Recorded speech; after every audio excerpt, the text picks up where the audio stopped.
আজকের ভিডিওটা হচ্ছে আমার মেয়ের ভ্যাকসিনেশনের ভিডিও। তো আমার মেয়ের 9 মান্থের যে ভ্যাকসিন সেটা দেওয়ার দিন। তো আমি রান্না করছিলাম, হঠাৎ করে সেন্টার থেকে ফোন এলো যে আজকে ভ্যাকসিন দেবে, কারণ তার আগে আমাদের কার্ডটা জমা দেওয়া ছিল।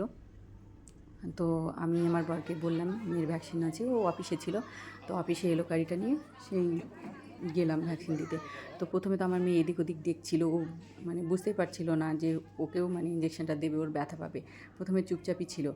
তারপরে হাতে ভ্যাকসিনটা দিল, যেহেতু 4টে ভ্যাকসিন ছিল, 2 হাতে 2 পায়ে। তো প্রথমেই হচ্ছে বাঁ হাতে দিল, তখন অল্প একটু কান্না করেছে। তারপরে ডান হাতে দিল, তখনও অল্প একটু কান্না করেছে। তারপরে যখন 2 পায়ে দিয়েছে, এত কান্না করেছে বাপরে! আমি পুরো ভিডিও বানাতেই পারিনি, এত কান্না করেছে ও। ওর পাপা ছিল, ওর পাপা ভিডিও বানাচ্ছিল আর আমার কোলে ও বসেছিল। তো এই যে যাই হোক, ভ্যাকসিনগুলো ঠিক টাইম মতো হয়ে গেল। 9 মাসের ভ্যাকসিন, এবার আবার সেই 1.5 বছরের ভ্যাকসিনটা আছে, সেটা হলেই তবেই কমপ্লিট হবে। তাছাড়া এক্সট্রা কিছু ডক্টর যে ভ্যাকসিনগুলো দিয়েছেন সেগুলো আবার করাতে হবে। চলো আজকে